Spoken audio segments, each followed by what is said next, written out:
66 Mercury Cyclone GT. Mercury joins the Big Mid Club with 410 cube supercar. Mercury putatively created the mid-size car with the Comet in 1960. It was over a foot longer than the compact Ford Falcon with a 4.5-inch longer wheelbase. In 1962, the new Meteor Intermediate had 7x14 tires instead of the puny 6x13s of the Comet and 10-inch drum brakes instead of 9-inch. It had a 1-inch longer wheelbase than the Ford Fairlane and was 6 inches longer at 203.8 inches. It weighed 3,000 pounds and packed a new lightweight 450-pound Champion V8 that came in 220 cubic inch form with 145 horsepower or as 164 horsepower 260. In 1964, the Meteor was dropped. Its 14-inch wheels and V8 engines were incorporated into a bigger Comet. GM debuted its own Goldilocks-size car in '64. While Ford's midsize strategy was to stretch out its compact car, GM engineered a smaller A-body version of its perimeter frame big cars. GM originally limited them to a 330 cubic inch V8, but Pontiac soon violated the displacement edict by offering a 389 V8 on its Le Mans GTO. By 1965, Buick and Olds had 400 cube muscle models too. Merc pushed the 65 Cyclone as a sporty car with a new 225 horsepower 4-barrel 289. Merc later offered a 271 horsepower Hypo 289 with solid valve lifters, but no one cared. The Hypo 289 had fewer than 100 buyers, while Pontiac sold 75,352 GTOs. Since the Comet represents 48% of Mercury production, Mercury is eager to steal supercar sales from Pontiac. Top stripes are from the Cyclone. Bottom stripe and fender badge comes with the GT. Cyclone's rocker panel molding is absent on GT. We think the extra 6 inches of rear overhang give the Cyclone a better-looking profile than its Ford Fairlane sister. For 66, FoMoCo is jumping on the bandwagon of the Senior Intermediate. The not-so-small Mercury has 3 senior series, the Cyclone, Caliente, and Capri, which Mercury relentlessly describes as big. They stretch nearly 17 feet to 203 inches. Mercury still has a 202 model that's 196 inches long. 1 inch shy of the new Ford Fairlane. They all have a 116-inch wheelbase and a 58-inch tread, both front and rear, that's 1 inch wider in front and 2 inch wider in back. The GT has a 20-pound lighter fiberglass hood that first appeared as an option last year. Along with extra rear overhang, it gives Cyclone an edge in weight distribution over Fairlane. Comet is an inch narrower than the new Fairlane, an aerodynamic advantage as the big mids will hit the NASCAR tracks this year. Merc is shaking off that old reputation as nothing but a dolled-up Ford by differentiating Cyclone from the Fairlane. It's 6 inches longer overall with a 1.8 cubic foot bigger trunk. The $95 14x5.5-inch chrome wheel option includes a fifth for the spare tire. 7.75-inch Firestone Redline tires are rated for 125 miles per hour. Though the Champion V8 was specifically designed for the Fairlane and Meteor, it now comes only as a 200-horsepower 2-barrel 289 on intermediates. Instead, 3 different big block FE V8s play the leading roles under hood. There's a 265-horsepower 2-barrel regular fuel 390 and a 275-horsepower dual exhaust version available on all Comets except Cyclone. Available only on the Cyclone GT is a hot version of the new Mercury 410 cubic inch V8. It employs the 4.05-inch bore of the 390 and the 3.98-inch stroke of the new 7-liter Ford 427. It's adorned with the same high-performance parts as the new GTA 390, including a viscous fan drive, 10.5-to-1 compression ratio, low-restriction chrome air cleaner, chrome valve covers, Holley carburetor, dual exhausts, and a hotter camshaft with 290 degrees of exhaust duration. But with 20 extra cubes over the Fairlane, you get the premium pseudo-Pontiac version of FoMoCo's new supercar.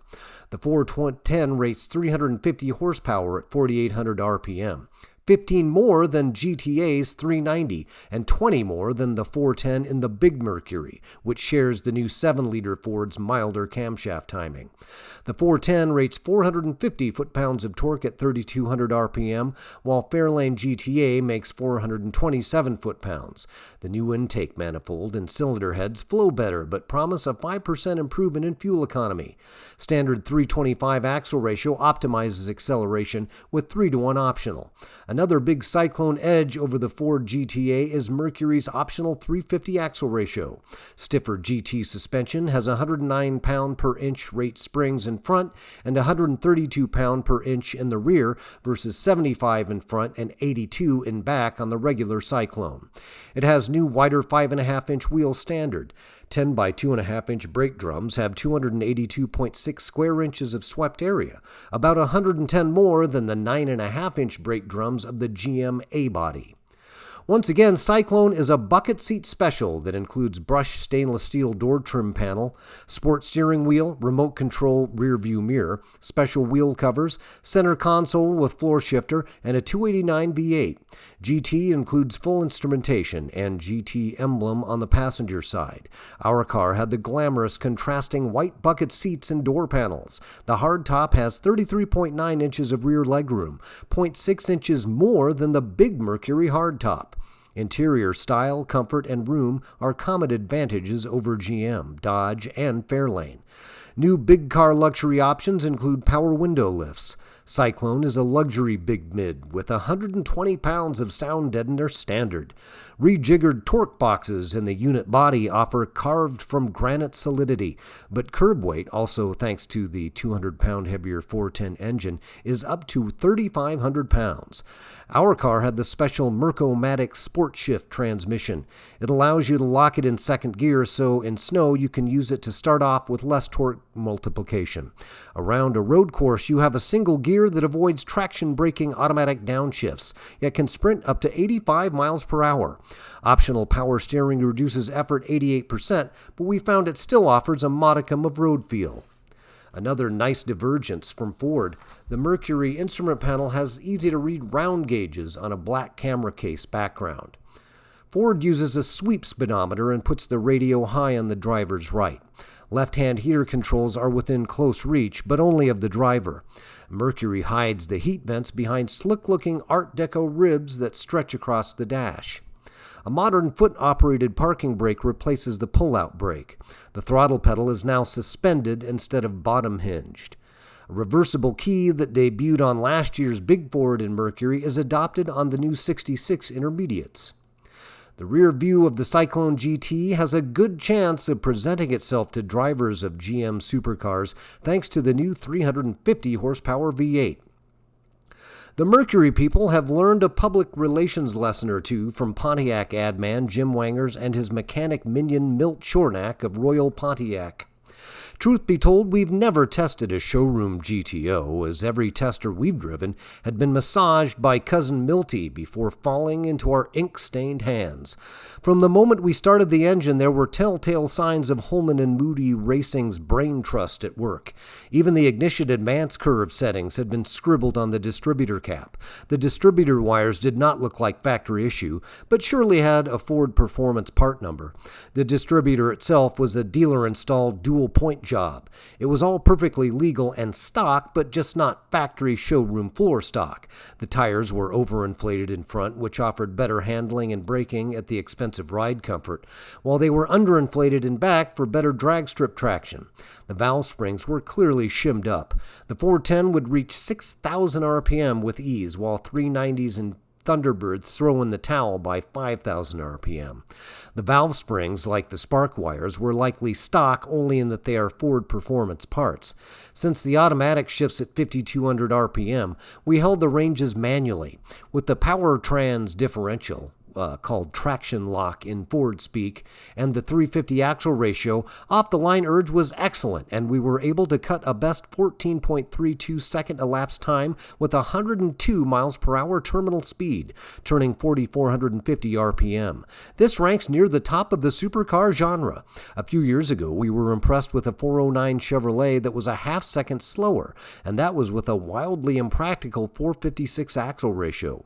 0 to 60 runs were equally impressive. Every run fell under 7 seconds, a feat only a handful of our test cars have achieved.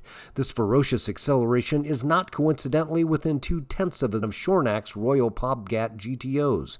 We can only conclude Mercury's single-minded determination to copy Pontiac is complete, as Merck's even adopted the same ruthless PR tactics. Based on what we've learned, another publication elicited from a true showroom 4-speed Cyclone GT with the 325 axle ratio, we think these massage times are about a half second faster than what a bone stock GT should run. But running low 14-second elapsed times makes it competitive with GM's top-tier triple-carb Olds 442 and Pontiac GTO. Since the suspension did not look massaged like the engine, it should correspond to the Cyclone GT you can buy. The high-speed handling was a notch better than the standard-issue GTO or Buick GS 400. We've tried the extra heavy-duty suspension GTO and would rank the Cyclone under it in roadability. But the Cyclone felt more isolated and serene. Handling is not as precise as the 65 Coronet 426S we tested in the July issue. The Dodge has the quickest power steering of all the super mid-sizers. Merck's GT is outclassed by the Olds 442 and Malibu SS 366, both of which use lighter engines, heavy-duty convertible frames, and rear anti-sway bars. The greatest advantage over GM big mid-size cars came in braking. The metallic linings held true to their fade-resistant billing, and were also lockup resistant. Ford offers disc brakes on big Fords, Mustangs, and T-Birds, and though discs are better, Merck's combination of metallic drum linings and power brakes made for safe and sane braking. It would stop from 80 miles per hour in under 280 feet and from 60 miles per hour in 140 feet in a calm, predictable fashion. While we only had the car on Ford Dearborn Proving Grounds for 6 hours, we ventured out for some civilian driving over a long weekend where we were able to appreciate the Cyclone as more than a dragster or a mere marketing concept. We grew to love the quiet, well-isolated ride, the glitzy and posh interior, excellent instrument panel, and ample passenger room. It has just enough of a margin in leg and headroom over the GM cars to make rear seat riding comfortable. 66 GM A-bodies have been rakishly restyled with lower roofs and shallow back seat cushions that take away their pragmatic Goldilocks appeal. Given the promise of 5% better economy and some reasonable gas mileage tested with the 394 barrel in big Fords, we were shocked that in easy town and country driving, the GT returned only 13 miles per gallon. A Buick GS 400 we tried returned 18 miles per gallon under similar conditions.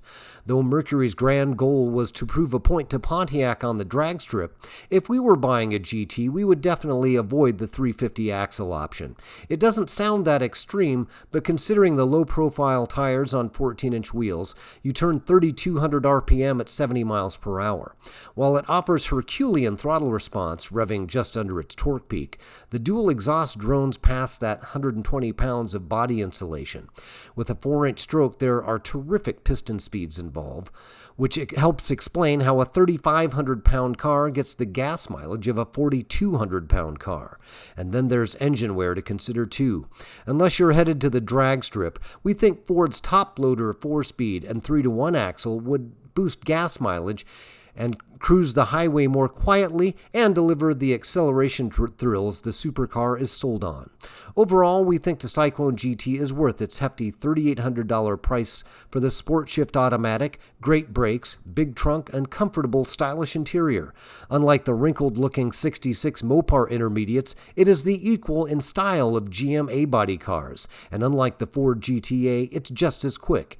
Even without the assistance of Holman and Moody's engine tweaking, we can confidently declare Mercury has definitely stepped out of Ford's shadow to become the Pontiac of FoMoCo.